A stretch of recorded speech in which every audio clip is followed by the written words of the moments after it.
नमस्कार। बिहार में जो इलेक्शन चल रहे हैं और लंबी लंबी बहस चल रही है, उसकी कोई ज़रूरत नहीं है। वो आसानी से आप एनालिसिस कर सकते हैं मेरे व्यू में, क्योंकि वहाँ पे पूरा जो वोट होता है ना, वो कास्ट बेस्ड पड़ता है। 98% वोट, चाहे कुछ भी हो जाए, दुनिया पलट जाए, लेकिन वहाँ कास्ट बेस्ड वोट ही पड़ता है।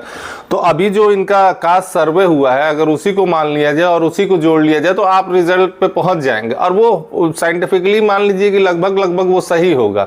98% जो वोटिंग होती है, वोटिंग पैटर्न, वो टोटली कास्ट बेस्ड होती है। और स्टेटों में आप जाएंगे, जैसे उत्तर प्रदेश में जाएंगे, अगर सरकार अच्छा काम नहीं कर रही है तो लोग पार्टी बदल के भी वोट कर देते हैं। जैसे जो राजपूत थे वो सपा को वोट करते थे, जो ब्राह्मण थे वो बसपा को वोट कर देते थे, और जातियां भी इसी तरह से करती थी। लेकिन वहाँ इस तरह का नहीं है, वहाँ टोटली कास्ट बेस्ड होता है। तो मैंने 1900 अभी जो सर्वे हुआ है वो लिया है, और 1931 का भी सर्वे लिया है। उसके आधार पे हम लोग डिसाइड करेंगे कौन जीतेगा। जैसे लालू जी के साथ 3 जातियां हैं। अदर जो फैक्टर्स हैं, जो वो चाहे वो प्रशांत किशोर का फैक्टर हो या और फैक्टर हो, उस पर भी हम लोग बात करेंगे। गब्बर फैक्टर है, लेकिन अभी थोड़ा सा इसके आधार पर देखा जाए तो जाति के आधार पर आप देखें तो 3 ही मेनली, 3 जैसे यादव, मुस्लिम और एक मल्लाह, 3 लोग हैं जो पूरी तरह से उनके साथ हैं। और बाकी जितनी जातियां हैं वो एनडीए के साथ हैं। वो चाहे शेड्यूल्ड ट्राइब हो, चाहे पासवान हो, चाहे और भी कुशवाहा है, जो बड़ी जातियां हैं, जो कुशवाहा हैं, जो राजपूत हैं, भूमिहार हैं, ब्राह्मण हैं, बनिया हैं।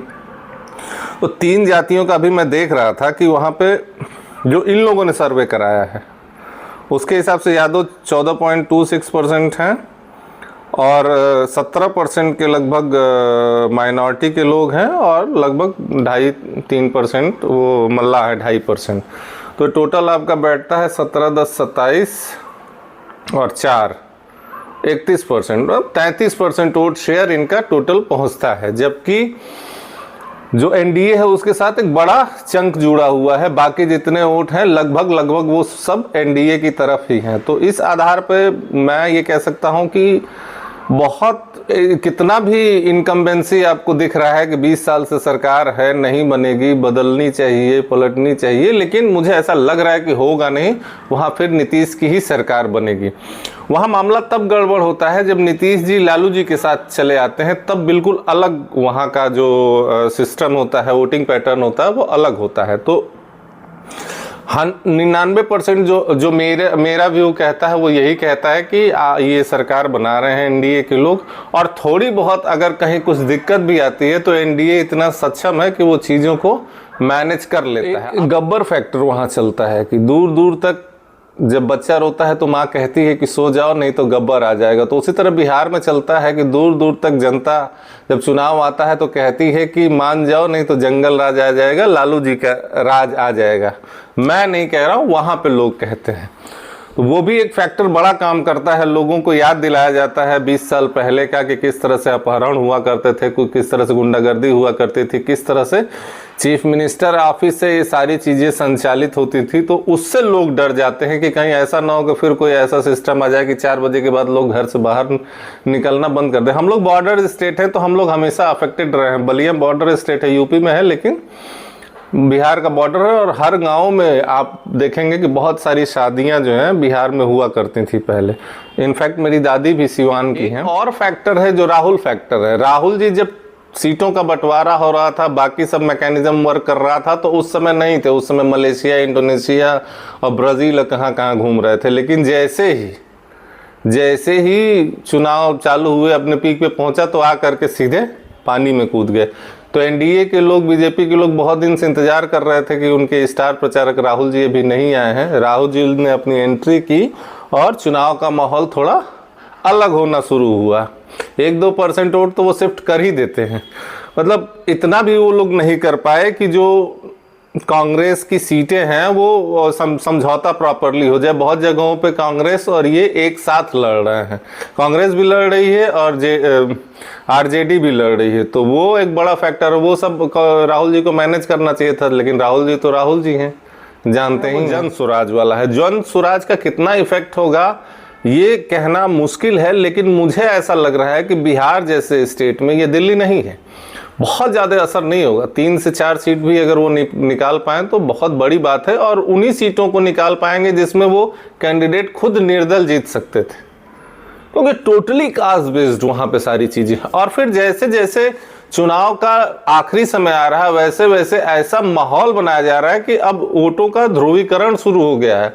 अब लोग भूल रहे हैं कि जो जन स्वराज ने माहौल खूब बनाया चुनाव के स्टार्टिंग में, लेकिन अब जन स्वराज का आप देख रहे हैं सोशल मीडिया पे बहुत कम उसका इफेक्ट दिख रहा है। अब सारा वही आरजेडी और एनडीए और ये सारी चीज़ें इंडिया गठबंधन शुरू हो गई हैं, तो उनका ऑन ग्राउंड इफेक्ट कितना होता है मुझे पर्सनली नहीं लगता है कि बहुत ज़्यादा रहेगा। और टोटली कास्ट बेस्ड, हर चीज़ में कास्ट घुसाते हैं वो लोग, तो टोटली कास्ट बेस्ड ही होगा। और बहुत ज़्यादा जन स्वराज का फिलहाल इस इलेक्शन में तो नहीं असर होने वाला है, अगले इलेक्शन में हो जाए तो वो अलग बात है। मोकामा वाला अनंत सिंह वाला और दुलार चंद यादव जी वाला है जिसने बहुत वोटों का ध्रुवीकरण किया है। यादव वोट एक तरफ टोटली 100% हो गए हैं जो पहले से भी रहते हैं, और भूमिहार वोट समय के हिसाब से बदलता है, अगर उनको भूमिहार कैंडिडेट मिल गया तो उसको भी दे देते हैं, तो वो भी ध्रुवीकरण हो गया है, वो भी टोटली एनडीए के पक्ष में भूमिहार वोट जा रहा है, तो वो भी एक बड़ा फैक्टर काम करेगा। अभी मैं अजीत भारती जी को सुन रहा था तो कह रहे थे कि ये ऐसा जगह है बिहार जहाँ संतों की भरमार है, ऐसे ऐसे संत हैं कि आज जब पूरे देश के पॉलिटिक्स में लोगों ने गुंडा बदमाशों को बाहर कर दिया है, लेकिन आज भी जब आप देखिए सोशल मीडिया पे, आप देखिए नेशनल न्यूज़ चैनल पे, तो हर क्षेत्र में बाहुबली वहाँ भरे हुए हैं लगभग। अब मोकामा जिस सीट की बात हो रही है अनंत सिंह, वो पटना डिस्ट्रिक्ट, वहाँ का कैपिटल है पटना, उस डिस्ट्रिक्ट के अंदर में वो सीट है। बाढ़ क्षेत्र और मोकामा क्षेत्र, मुझे भी नहीं मालूम था ये बात, लेकिन जब मैं सुना तो हैरान रह गया कि वहाँ इतने बड़े बड़े संत जी लोग अभी भी सरवाइव कर रहे हैं। शुक्राचार्य जी जो है वो असुरों के गुरु थे, तो वो उन लोगों को मानने वाले लोग हैं और अभी भी सरवाइव कर रहे हैं। बोलने का लहजा खूब है और खूब तमाशा हो रहा है, लेकिन इससे आरजेडी को मुझे लगता नहीं पर्सनली कि, पहले तो ऐसा लग रहा था कि आरजेडी को फ़ायदा होगा, लेकिन ऐसा हुआ नहीं। आरजेडी को फ़ायदा तब हुआ होता है जब हुआ होता अगर वो अगड़ा वर्सेस पिछड़ा हो गया होता, लेकिन ऐसा तो हुआ नहीं, अगड़ा वर्सेस पिछड़ा। अच्छा, जो एनडीए के कैंडिडेट है, अगड़ा वर्सेस पिछड़ा कैसे होगा आप बताइए? जो 20 साल से नीतीश जी हैं जो खुद पिछड़ा हैं, और उसके पहले लालू जी रहे हैं 15 साल, तो वो भी पिछड़ा है। तो जो चीफ मिनिस्टर है वो फेस जो है वो पिछड़ा है, तो किस हिसाब से अगड़ा वर्सेस पिछड़ा होगा? उनकी समुदाय या और समुदाय वो तो देख रहे हैं ना कि ये अगड़ा वर्सेस पिछड़ा नहीं, ये यादव वर्सेस भूमिहार है। एक तेजू भैया का भी फैक्टर है। तेजू भैया के बारे में मैं थोड़ा वहाँ भी अलग सोचता हूँ। जब सोनिया गांधी की एंट्री हुई थी ना गांधी परिवार में, तो मेनका गांधी को सबसे पहले बाहर उठा के फेंका गया था, और क्रिश्चियन थी सोनिया गांधी। अब वो सीआईए ने उनकी एंट्री कराई थी, ऐसा मुझे लगता है, जिस हिसाब से मैंने पढ़ा है सीआईए के पूर्व लोगों की चीज़ें। अभी लालू परिवार में भी एक क्रिश्चियन की एंट्री हुई, तेजस्वी की जो पत्नी है वो क्रिश्चियन है, और जैसे ही एंट्री हुई है वैसे ही तेजू भैया को, तेज प्रताप को उठा के बाहर फेंक दिया गया है।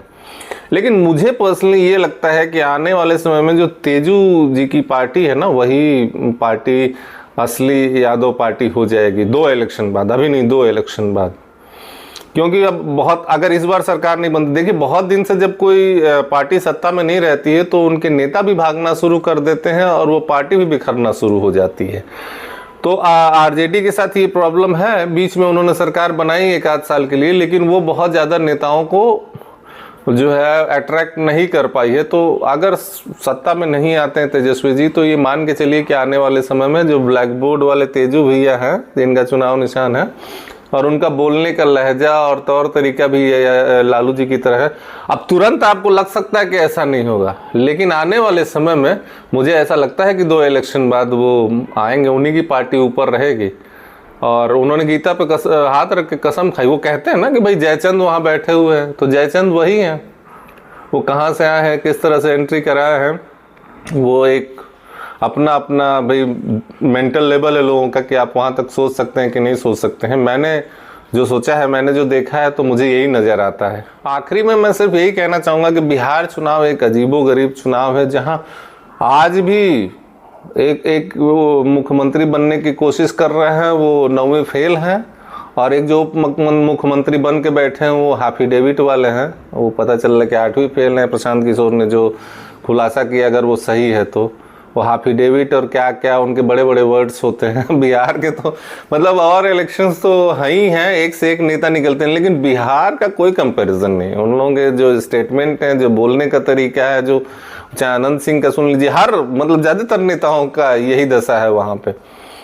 तो Bihar is not for beginners, वो अल्टीमेट पॉलिटिक्स है वहाँ की। और जो वहाँ के नेता हैं उनको क्या कहा जाए, अभी भी गुंडे बदमाश पूरे देश में साफ हो गए, लेकिन वहाँ हर कॉन्स्टिट्यूंसी में पड़े हुए हैं। लेकिन बिहार भाई अल्टीमेट है। तो मेरा तो यही सर्वे है, यही मानना है, यही एनालिसिस है कि आने वाले समय में फुल मेजॉरिटी से एनडीए की गवर्नमेंट बन रही है।